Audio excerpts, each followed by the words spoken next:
Holidays-nale, அது நம்ம GT Holidays தான். GT Holidays, South India's #1 travel brand. Namakkal அருகே கோவில் திருவிழாவில் தனிநபருக்கு கட்டளை நடத்தி கொள்ள அனுமதி வழங்கியதற்கு எதிர்ப்பு தெரிவித்து கிராம மக்கள் சாலை மறியலில் ஈடுபட்டனர். கூடுதல் விவரங்களோடு இணைகிறார் நமது செய்தியாளர் ஸ்ரீதர். வணக்கம் ஸ்ரீதர், என்ன கோரிக்கையை முன்வைத்து இந்த போராட்டம் நடைபெற்றது? மேலும் சாலை மறியல் போராட்டத்தால் போக்குவரத்து ஏதேனும் பாதிப்பு ஏற்பட்டதா? முழு விவரங்கள். நாமக்கல் மாவட்டம் புதன்சந்தை அருகே ஏலூரில் இந்து சமய அறநிலைக்கு சொந்தமான ஸ்ரீ பண்ணையம்மன் கோவில் அமைந்துள்ளது. இந்த கோவிலின் தேர் திருவிழானது அடுத்த மாதம் நடைபெற உள்ளது. இது தொடர்பாக அந்த பகுதியைச் சேர்ந்த கிராம மக்கள் மற்றும் இந்து சமய அறநிலைத்துறையினர் இன்று ஆலோசனை கூட்டம் நடத்தினர். அந்த கூட்டத்தின் போது இந்து அறநிலைத்துறையை சேர்ந்த அதிகாரிகள் தனிநபர் ஒருவருக்கு இந்த கோவில் திருவிழாவின் போது அந்த 8வது நாள் கட்டளையை நடத்தி கொள்ள அனுமதி வழங்கியதாக கூறப்படுகிறது.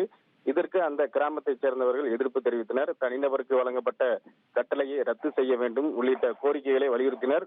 அதற்கு இந்து சமய அறநிலைத்துறையினர் எந்தவித நடவடிக்கையும் எடுக்காததால் அதற்கு அதிர்ச்சி அடைந்த அந்த கிராம மக்கள் நாமக்கல் சேலம் தேசிய நெடுஞ்சாலையில் புதன்சந்தை பகுதியில் சுமார் 100க்கும் மேற்பட்டோர் திடீரென சாலை மறியல் போராட்டத்தில் ஈடுபட்டனர்.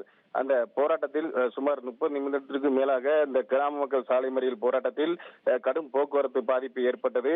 இந்த சம்பவம் குறித்து தகவல் அறிந்த நாமக்கல் ஏஎஸ்பி ஆகாஷ் சோசி மற்றும் போலீசார் அந்த சம்பவத்திற்கு சென்று சாலை மறியல் போராட்டத்தில் ஈடுபட்ட பொதுமக்களிடம் பேச்சுவார்த்தையில் நடைபெற்றனர். தனிநபர் கட்டளையை தவிர்க்க வேண்டும் எனவும் இந்து சமய அறநிலைத்துறை அதிகாரிகள் உத்தரவு கொடுத்தால் மட்டுமே மறியலை கைவிடுவோம் என அந்த பொதுமக்கள் கூறியதால் போலீசார் இது தொடர்பாக உரிய நடவடிக்கை எடுக்கப்படும். போக்குவரத்து தொடர்ந்து நடைபெற்று அதாவது போக்குவரத்தானது பாதிப்பு ஏற்பட்டு வருகிறது. எனவே அனைவரும் கலைந்து செல்ல வேண்டும் என கூறினர். இதனையடுத்து போலீசார் அந்த சம்பவத்தை அடுத்து கூறியதால் போராட்டத்தில் ஈடுபட்ட அந்த பொதுமக்கள் கலைந்து சென்றனர். இதனால் அந்த பகுதியில் போக்குவரத்து சீர் செய்யப்பட்டது. உங்கள் விவரங்களுக்கு நன்றி ஸ்ரீதர். Holidays-nale, அது நம்ம GT Holidays தான். GT Holidays, South India's #1 travel brand.